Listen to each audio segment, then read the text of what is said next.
observed in Nigeria as a country.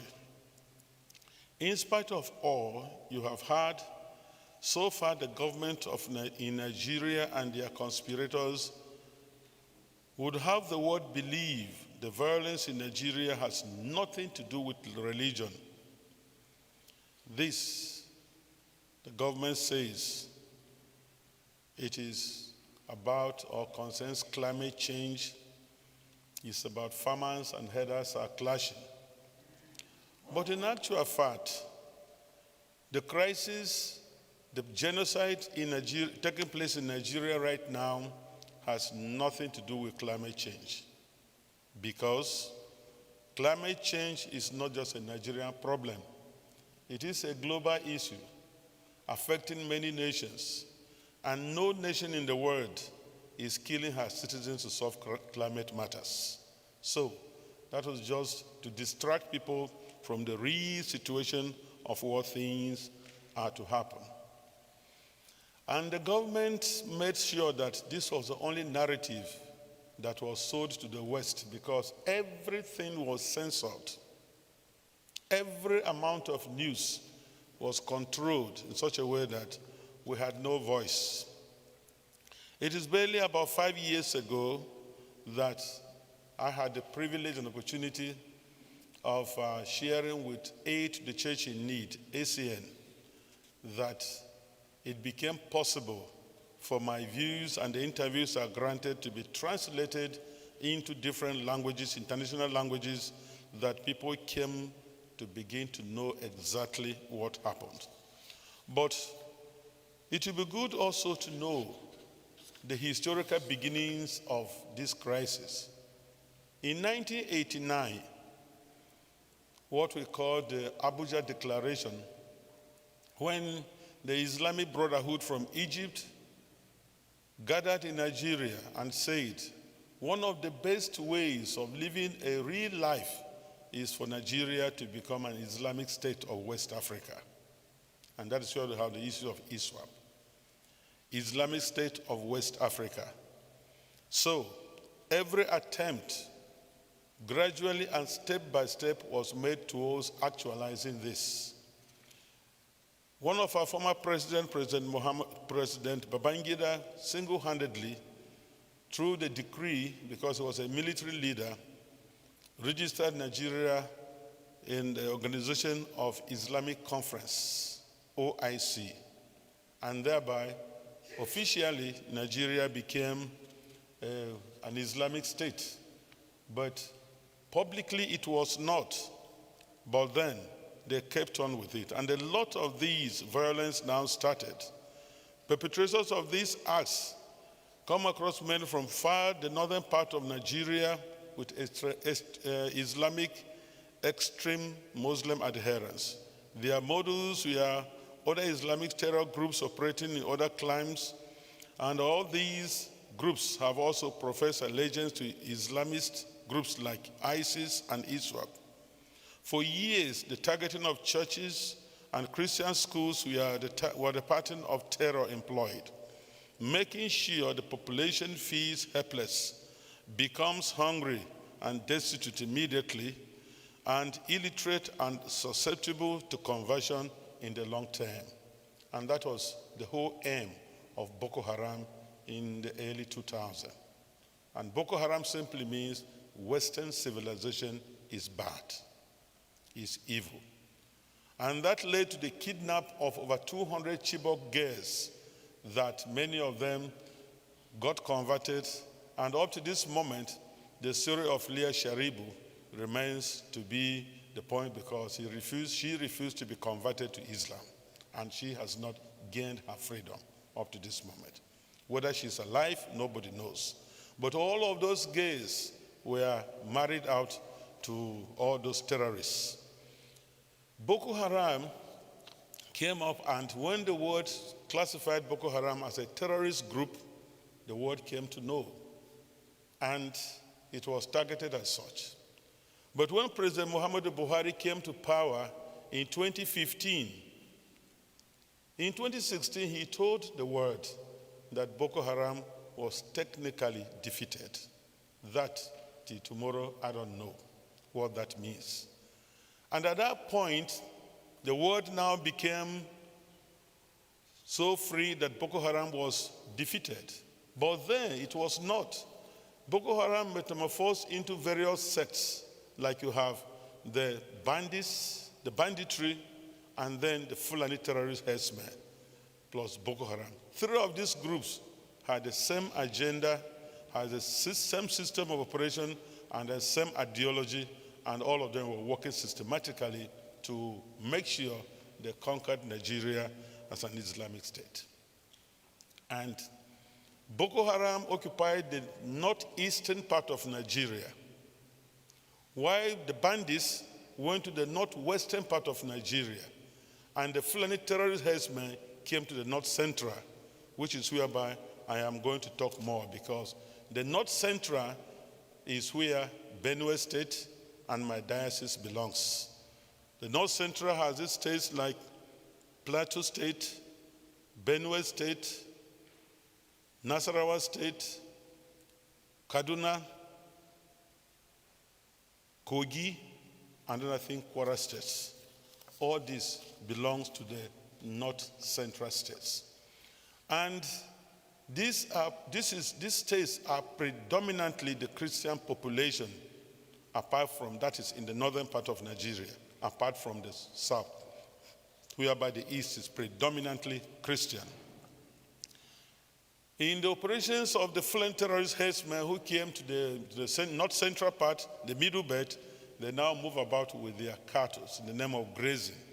And that was whereby the government would say, there is farmers and herders are clashing. It wasn't farmers and herders clashing. It was a pure attempt and effort at displacing the indigenous communities of their lands and then taking over these properties. As I talk to you now, in Plateau State, many of the places they have driven the people out of those areas, they have conquered those areas, and they are changing the names of these villages to Arabic or Islamic names. In Benue State, they have forced a lot of people into the camp. Some have been killed. In 2018, which as at 2014, 2012, 2014, that was the epicenter of the crisis, which became like a warfare. In 2018, January 1st, a village was raided and 78 people were killed. The state government then gave the people a mass burial. April 22nd, 2018, 2 of my priests and 17 worshippers were killed during Mass. One of the priests is the classmate of your pastor, Father Theo Hwande, because he was working in the area and they came very early in the morning at Mass and they shot everybody dead, burnt down the village, and the people dispersed. We gave them a burial in May 22nd, and many of the bishops in Nigeria attended the burial. A lot of things took a different turn. And since 2018, every other day there has been attacks, displacement, and the sacking of villages. Between 2018 and 2025, I, as a diocese of Makurdi, have lost about 21 parishes. Benue State, as I tell you, is predominantly a Christian state. There are 4 Catholic dioceses in Benue. There are 4 Anglican dioceses in Benue, 6 Methodist dioceses, and the Pentecostal churches. And there is also the traditional church that we have in Tivland. I tell you, Benue State is 99% Christian. Benue State, as of the last census count, is 6,100,000 inhabitants. And out of this, about 2 million are living in displaced camps up to this moment. Some are living in government-designated camps, and others are living with the neighboring communities. A lot of these atrocities continue every day, and one of the most worrisome parts of what is going on is that between 2012 and 2026, as I talk to you now, the government has not apprehended anybody, has not arrested anybody, has not brought anybody to justice. And so the people are left at their own peril. That is one of the most worrisome parts of what is going on in Nigeria. And these terrorists are not, they don't even pretend, and they claim responsibility of what they are doing. In 2004 in Owo, Hwande State, where a Catholic church was bombed on Pentecost Sunday, over 50 people were killed. The ISIS took responsibility. Until today, nobody has been brought to book. And so, the government, in my own conclusion, was aiding, supporting, and abetting these terrorists. First, you would ask, where do they get their ammunition? Where do they get their weapons? And why is none of them arrested? But that was a clear design by the former president, Muhammadu Buhari, who now made it possible that all the military, the police, the Air Force, and the Navy was under the control of the Fulani indigenes or Fulani tribesmen. No other person was responsible the Chief of Army Staff, the Chief of Air Staff, the Inspector General of Police, and everybody, all of them were Fulani extraction. And so it was difficult for anybody to find any meaning in talking to them. So we were left at our own, we could die. And gradually the genocide now was continuing every day. And it's not just in Benue alone. Every part of Nigeria. The Boko Haram, you say, these are the wanted. They wiped out the whole of Borno, northeastern Nigeria. They wiped out the whole of Christian communities because they didn't want any to exist. And so it is a gradual and calculated plan that has been going on in this country. And this is whereby we find ourselves. Between 2015 and 2025, we had about 150-something priests and nuns kidnapped, some killed, some regained freedom after ransom has been paid. Many churches have been destroyed in Nigeria. Some priests have been shot dead. But within this time, I can categorically state, no mosque has been destroyed. No imam has been kidnapped and killed. So it's a calculated plan. But then, things took dramatic turn by last year. In March 25th, 2025, I had the opportunity and privilege of appearing before the congressional hearing, which I was invited. First, I appeared in 2024, February, when Chris Smith, a Congress member representing New Jersey, sponsored a bill about religious freedom in Nigeria. I was invited through the assistance of Aid to Church in Need, and I was present and gave my presentation. That was 2024. In 2025, Chris Smith became the chairman of the Foreign Affairs Committee and Subcommittee Africa. He invited me. It was at that time that I think the world got to hear every detail about what went on. And my plea was the U.S. should redesignate Nigeria as a country of particular concern because of religious intolerance. And that, my request was answered. Nigeria is redesignated as a country of particular concern, and now a lot of activities are taking place because they are now trying to get people responsible who are sponsoring, who are supporting, and who have been carefully taking care of or sponsoring terrorist activities in Nigeria. When that bill goes through, I think a lot of good will be done.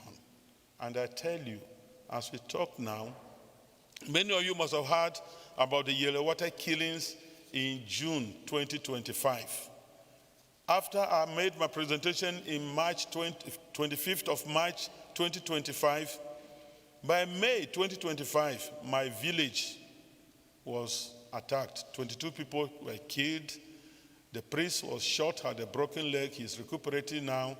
And the nuns who were taking care of the clinic and the secondary school in my village will have to close places because they ran away for safety. And we have not reopened the clinic up to this moment.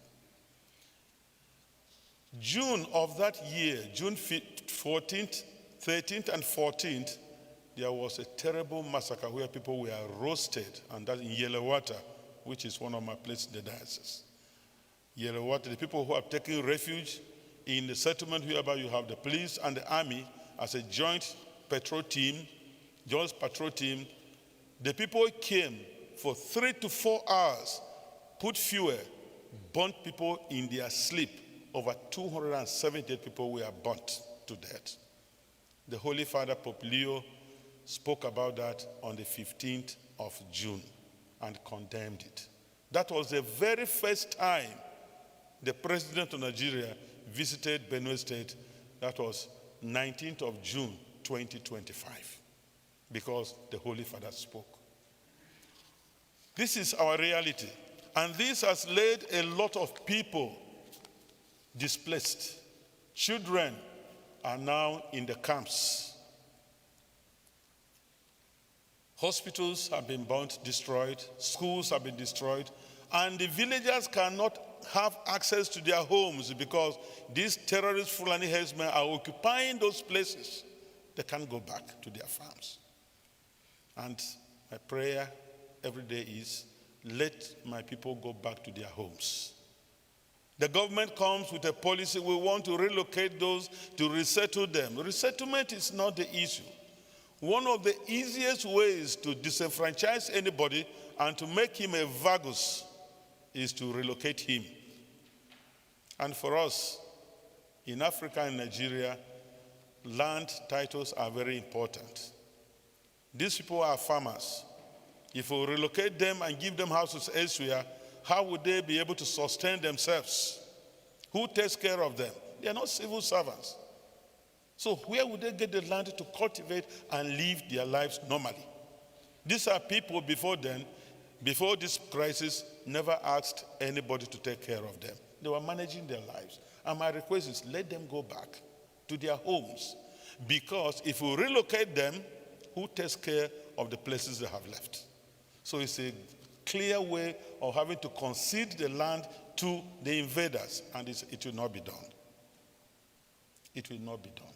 In this situation, we have children who are of school age who can't access education. The government is doing basically nothing over this situation. So, this is the reality of what I see every day. For the past 11 years, I became bishop. Somebody asked me today, did you imagine or envisage that if you became bishop, this is what you will face? Not even in the least, because I didn't know I would be a bishop in the first place. Nobody campaigns for being a bishop, to the best of my knowledge. It came in the power of the Holy Spirit, and I came and found my situation in this crisis. And of course, I cannot keep quiet. That is why I'm happy that every moment I have opportunity to let the people know, Orlando, this is the reality of what is happening. It's not just only Benue. It's happening in Taraba State, it's happening in Nasarawa State, it's happening in Plateau State, it's happening every part of Nigeria. As I'm here for the past 2 weeks, there was this attack in Kwara State where over 170 people were killed. Coordinated attack of many villages, and nobody is arrested. You begin to wonder, what is the police doing? What is the Nigerian army doing? So, my dear brothers and sisters, we have had these challenges with us, but then we cannot abandon the responsibility given to us by God. And so, We ask for your prayers, first and foremost, because prayer, they say, is the key to every situation and problem we find ourselves. We ask for your prayers constantly and know also that this is what is happening to the Christian faithful in Nigeria. And secondly, we ask for your support. The first support is about advocacy. You have Congress members whom represent you and who listen to you. Let them, ask them about this reality, whether they know it about it, and what are they saying. Because the world is a village, community of nations. For instance, you can't say, because maybe a man is beating his wife every day. No, it's a family problem. I will not get involved. When he kills the wife, he will now turn to the neighbor. And like if keep quiet, it continues. And so the world, under United Nations Charter of Human Rights, has the right to stop any nonsense going on in the world. The rule of law has to take place. And that is what we want you to voice out. Let our cries be heard, and let people know exactly that this is not accepted anywhere, any place. We have the right to live as human beings. We have the right to worship God the way we want. And we're not begging anybody for that. Because this has not been the situation before. And because this ideology of making Nigeria an Islamic state has been sold and everybody wants to keep quiet. Many of our leaders want to be politically correct.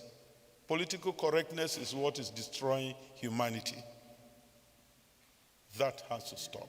So I pray also, in this situation we have a lot of crisis situations, education, health, the basic means of life, and the basic necessities of what human beings have to grow. This has given a lot of challenges to especially the gay child.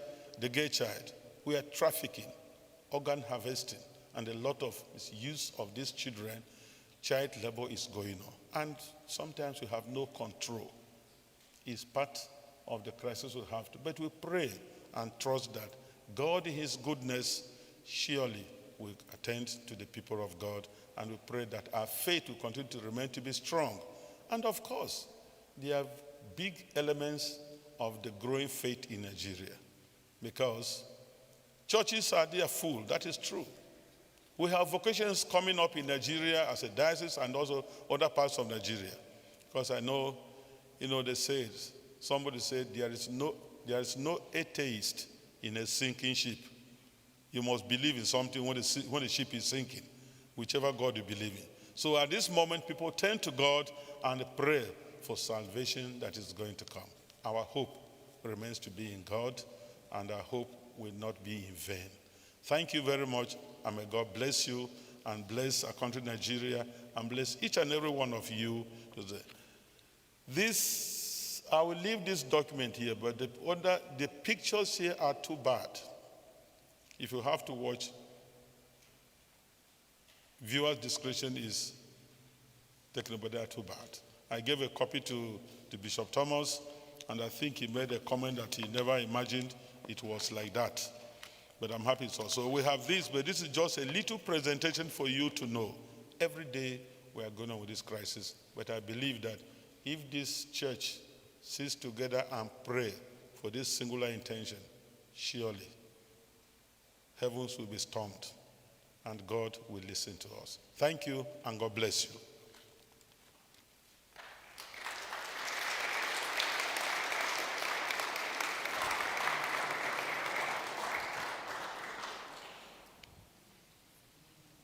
Two things the bishop didn't say to us. One, that he's a very courageous man. He's got an uncommon courage. This message wasn't heard anywhere. When he began to talk about this, the government shut him down. The leadership of the church in Nigeria said, "Don't talk." And he stood on the altar and said, "What is the value of being quiet when my people are being killed? I don't care if they're going to shut me, but they can't shut my mouth." So he's insisted and taking the message to the world. He has refused to be quiet. If the United States is interested in what is happening in Nigeria today, it is because of this man. Courageously, he stood by the truth. His brother Bishop said, "Keep quiet." He said, "No." As I talk to you, when he's flying out of Nigeria, he uses a small airport that nobody knows is flying out. Flies in and tries to get home quietly because it's become a target. It is important that this message goes on. The second thing he didn't say is that he gets up every day and right in his front stares hungry people who have nowhere to turn to. The government doesn't care. The government is hiding their plight so the world doesn't know something is happening like that. The governor of our state is a reverend father. He left the altar, went into politics, contested, won the election. And because he wants to run for a second term, he denies that anything like this is happening. Until the bishop came and the American Congress sent a delegation to Nigeria, to his diocese, to see things for themselves. All of them stood there and were shedding, they were crying. So he stands, he's a man full of courage. He's a prophet of our time. And when we spoke with the bishop on Tuesday, the bishop said he should come back and he's going to give him a couple of parishes in the diocese, including Pasco, to ask for support and help to go and to feed the hungry. Jesus said, "I was hungry, you gave me food." I have a short summary for the Hispanic community, and I'm going to ask you to be patient so that I can just summarize what the bishop said, maybe in 6 minutes. Tengo resumen para una charla del obispo. Permítanme comenzar con una pregunta muy sencilla. ¿Cuántos conocen la persecución que sufren los cristianos en Nigeria hoy? La persecución cristiana se refiere al sufrimiento y la violencia que las personas enfrentan por su fe. Asesinatos, secuestros, conversiones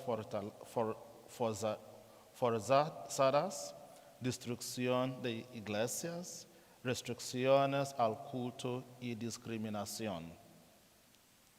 Esto no es algo lejano ni del pecado. Está ocurriendo ahora mismo. Nigeria es el país más poblado de África, con más de 200 millones de habitantes y más de 250 grupos étnicos.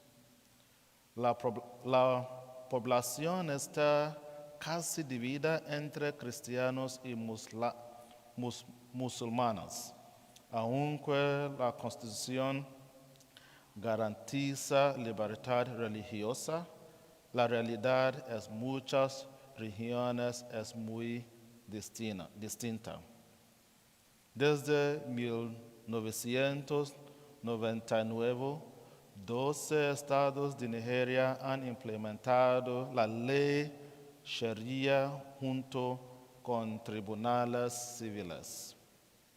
En estos estados existe una policía religiosa que regula la vida diaria, comportamiento, lenguaje, vestimenta y prácticas religiosas. En algunos casos, acusaciones de blasfemia han terminado en violencia extrema y castigos brutales. A menudo se explica esta violencia como conflictos por tierras o clima entre pastores y agricultores. Sin embargo, muchos líderes locales afirman que la realidad es cada vez más religiosa. Grupos extremistas del norte han atacado durante años iglesias, escuelas cristianas, comunidades enteras. Su estrategia busca crear miedo y desesperanza, destruir la economía local, cerrar escuelas e iglesias, forzar desplazamientos masivos. Sacerdotes y religiosas son secuestrados con frecuencia y en muchos casos asesinados incluso después de pagar rescate. Esta crisis tiene décadas de historia. En 1989 se proclamó la Declaración Islámica de Abuja, que promovía la idea de convertir Nigeria en un Estado islámico. A partir de ese periodo, la violencia comenzó a intensificarse. Acontecimientos importantes, disturbios religiosos en los años 80 con miles de muertos, protestas violentas exigiendo un Estado islámico, destrucción de iglesias en varias ciudades, bombas en iglesias el día de Navidad del año 2011, secuestros masivos de estudiantes, ataques a iglesias durante la misa dominical. El grupo terrorista Boko Haram ha causado la muerte de más de 30,000 personas y desplazado a más de 3 millones. Muchos sacerdotes han sido asesinados o secuestrados en los últimos años. Entre los grupos responsables se encuentran Boko Haram, ISWAP, bandas armadas, milicias extremistas. Aunque tienen distintos nombres, sus ataques siguen un patrón similar y afectan principalmente a comunidades cristianas. El estado de Benue es un ejemplo muy claro. Es una región mayoritariamente cristiana y ha sido atacada repetidamente desde finales de los años 90.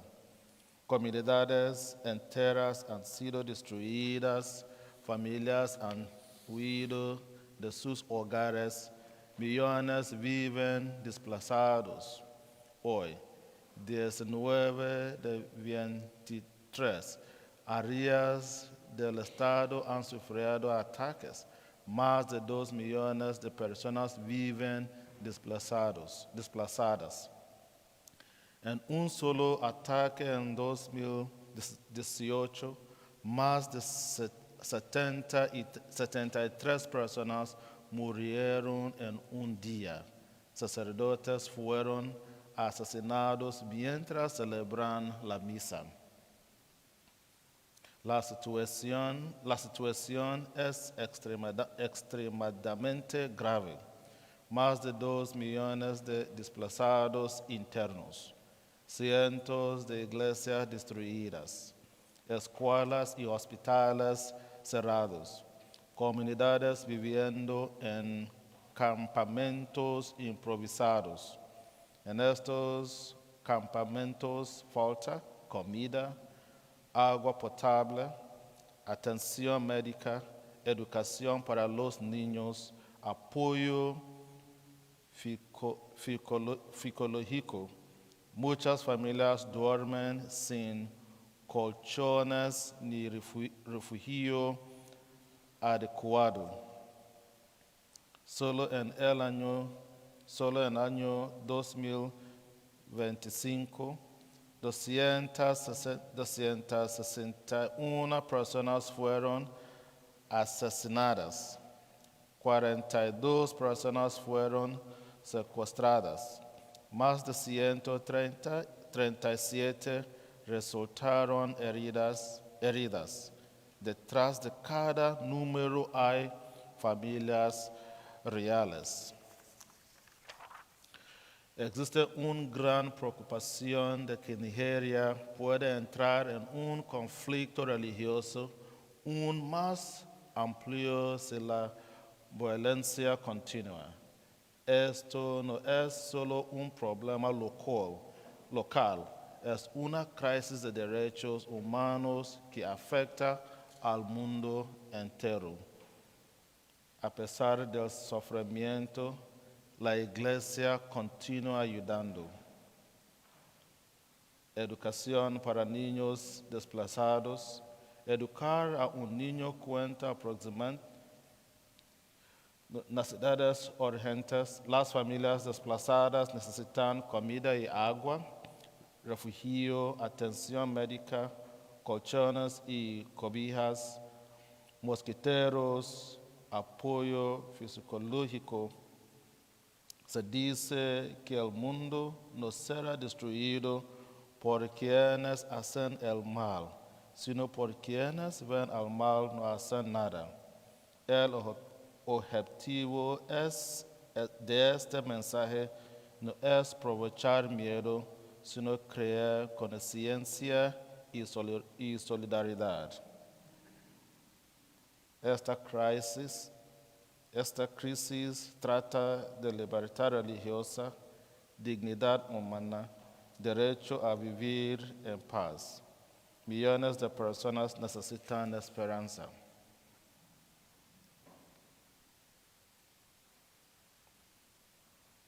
Muchas gracias por escuchar.